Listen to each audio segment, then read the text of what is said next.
Hello everyone and welcome to this quick tutorial on how I analyze the markets. Today we're going to focus on how I analyze my day trading currency pairs like Euro USD or GBP USD.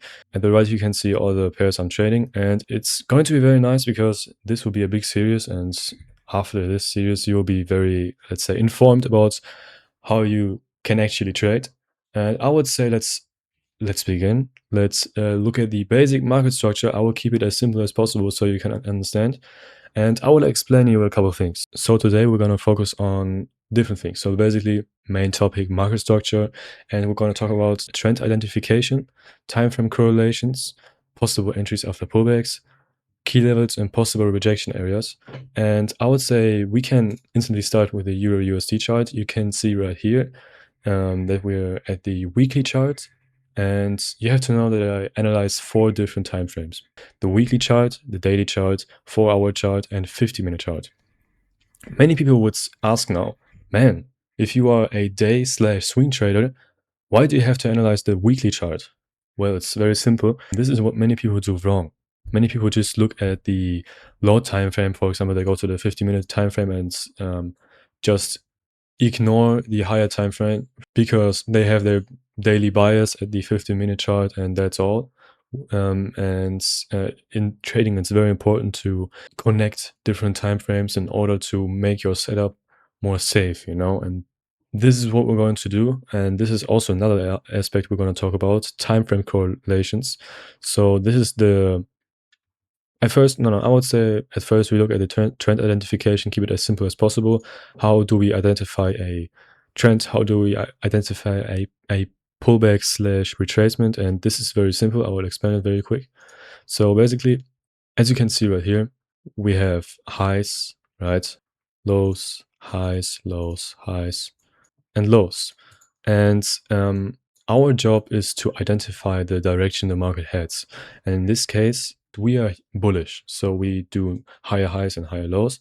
And big problems for new traders is to identify a regular consolidation phase and a pullback phase. Many people cannot see the difference.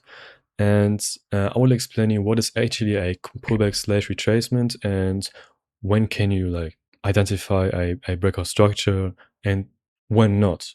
So basically, we have a couple of rules that makes this movement right here a breakout structure and this too. And I will explain you how. So here we have all the different main things you have to know about breakout structures or change of characters. And it's very simple. So basically, at first, we will look at these two pictures. I mean, they are connected, and I will explain you why. And the question is, how do you identify a valid pullback? It's very simple. You always, in this case, we are in a downwards trend, and we always look at the lowest candle for comparison. That means, in this case, we look at this candle and the high of the candle. And you can also take the wick, it doesn't matter. So it's just the highest point of where the candle was heading, and we take this as a comparison. What I mean with this is as soon as this high is getting passed by the follow without the candle breaking its low, it's a valid pullback. And it can just be the wick, it can also be the whole body passing this high. It doesn't matter. In a bearish movement, the lowest candle's high must be passed, and in a up movement, the highest candle low must be passed in order to have a valid pullback. Here you can see it again. Always take the lowest candle for comparison. In this case, it will be this candle. And as soon as this area here, we can see right here, gets passed as it did here, we are officially in a pullback. And if we fall down again, we can join a breakout structure. So now coming to the breakout structure, how do you actually identify a breakout structure? What is a breakout structure and what is not a breakout structure? And this is eventually here and down at the left here. So let's look at this. Here are two things you have to memorize. Firstly, just because the market made it above this high and came all the way back down again doesn't mean it's a breakout structure. In order to have a valid breakout structure, the previous high, in this case, because we are in an upwards trend, has to be passed completely, also with the body, right? So a wick is not enough. The body has to close above this high, right? And this is right here. Many people are debating about what is a equal low, what is a breakout structure. And if you have a, let's say, just a wick closing under this previous low, it's not a breakout structure because we need the body to close under this like lowest point of the structure in order to have a breakout structure. That means this is not an equal low because, as you can see, if we look very closely, the body closed under this wick, so we have a new low made by a body, and that's why the breakout structure is valid. Many people would say now, okay, but this is way too tight. I mean, it instantly rejected. I mean, we came back up again. This is not a sustainable breakout structure. Yeah, I understand. This is not a sustainable breakout structure. It's absolutely right. It's not sustainable. But technically, it's still a breakout structure, and we have to admit it.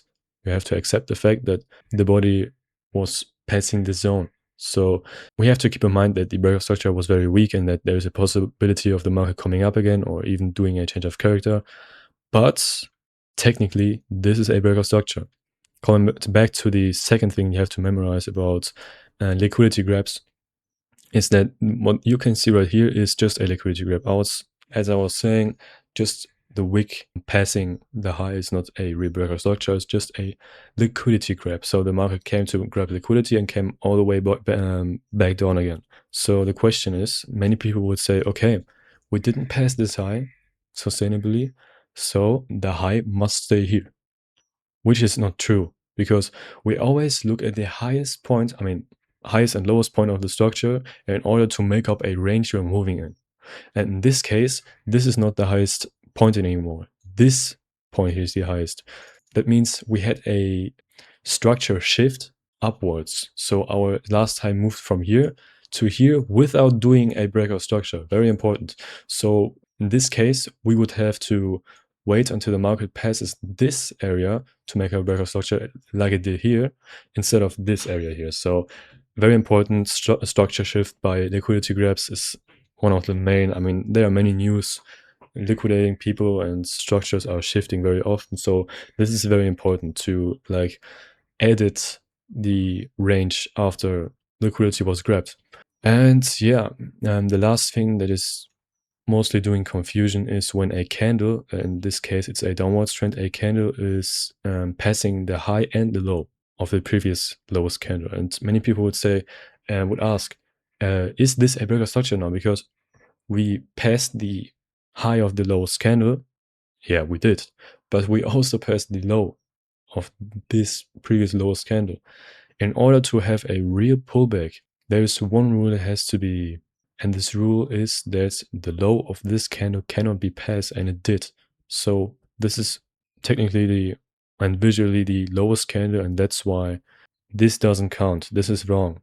Always take the lowest candle for comparison. In this case, it would be, oh, we have another lower candle, so we take this area as comparison. As soon as this area gets hit, we have a valid pullback, but we didn't. We came back all the way here again, new low, and the next target we're looking for is this here. So if the market is not doing any new lows, this would be the area we're looking at in order to identify a pullback, right?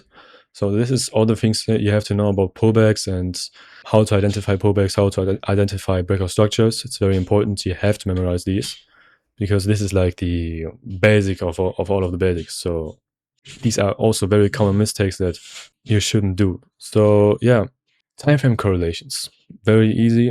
You always have to combine lower time frames with higher time frames, multi-time frame analysis. You have to look at the external and internal structure. What I mean with this is very simple. I will show it to you.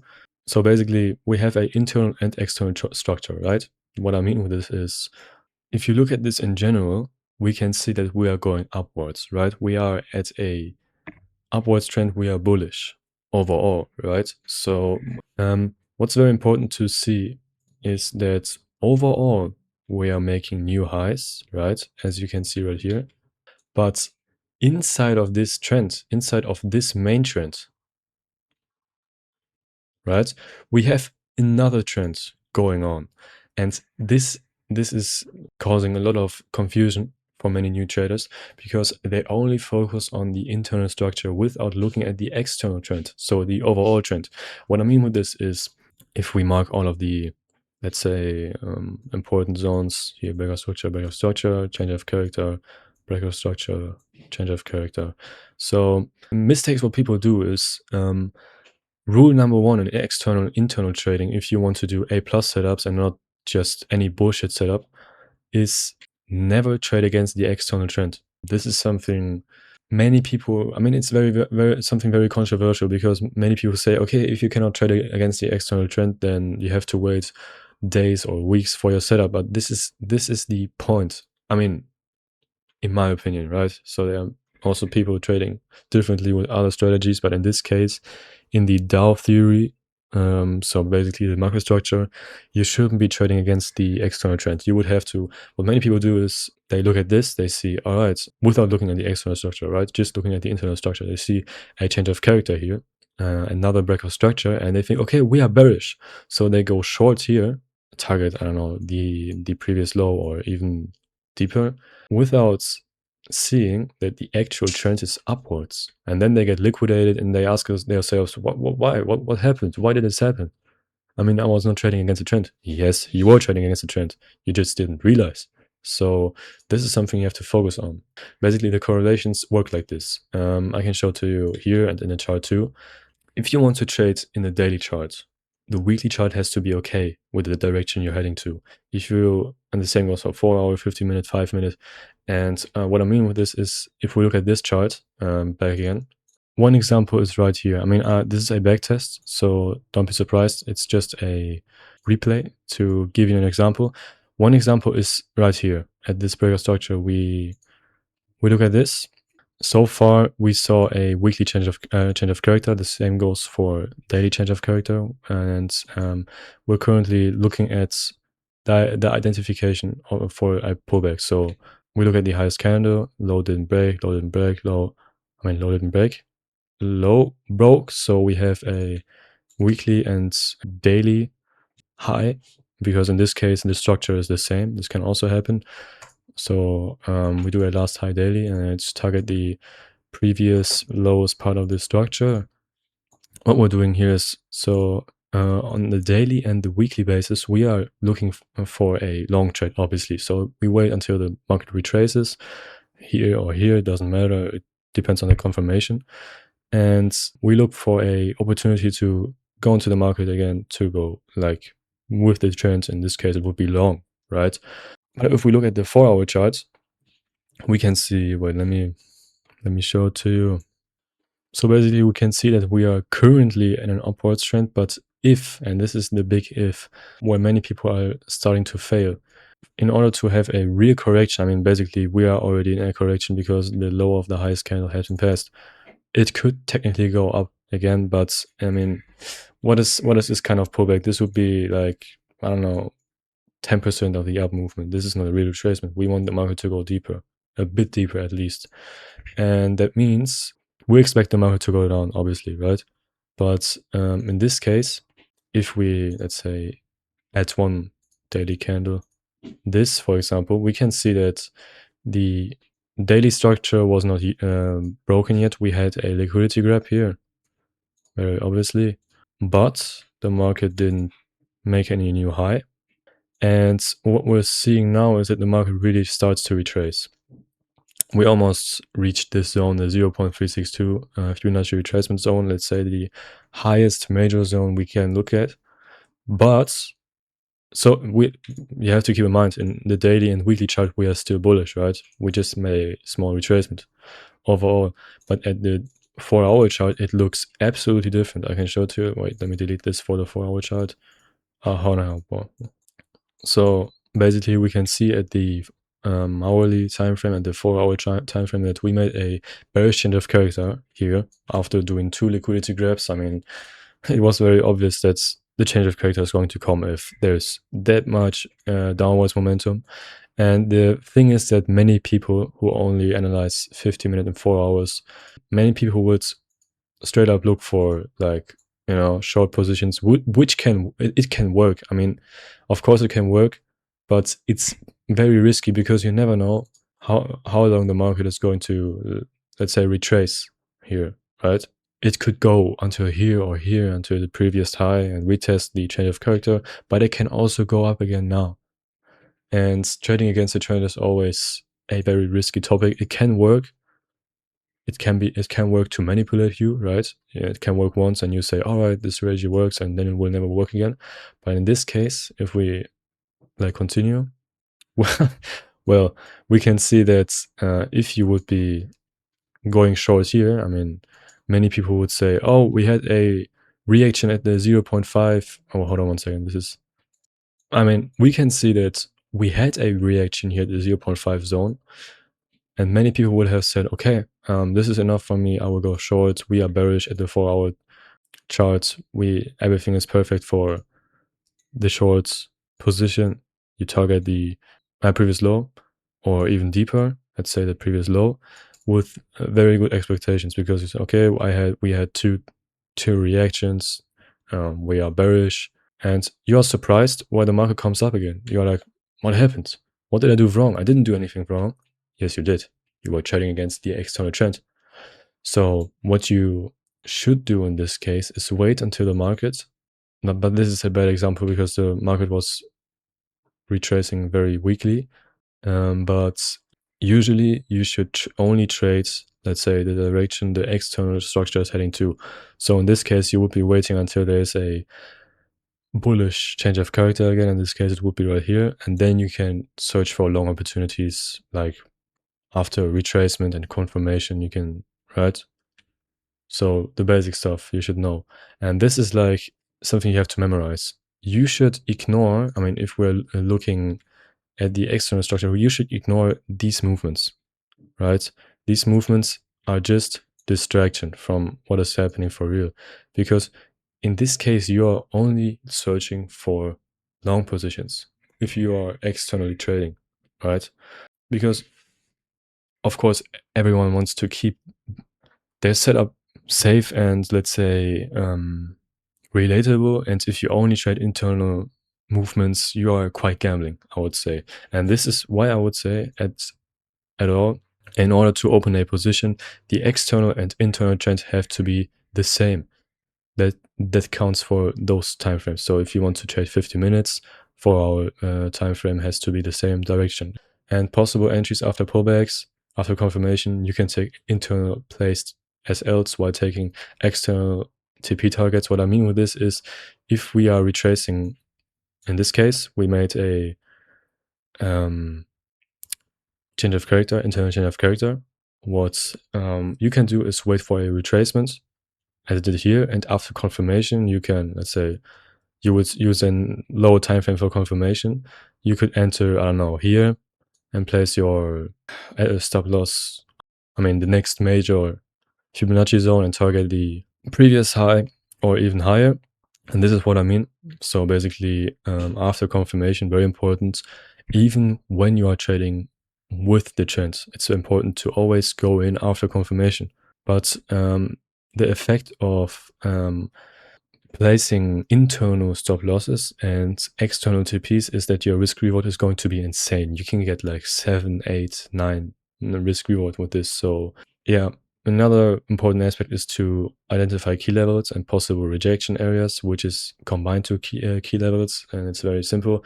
Possible key levels could be areas where the market has rejected many times already, I would say at least 3 times, or Fibonacci retracement levels. This very obvious in pullbacks and slash retracements. These are the most important areas, these Fibonacci retracement levels, or previous structure. So basically, if you want to re-enter into the markets a previous structural high or low, depending on what the direction of the trend is very useful in this case.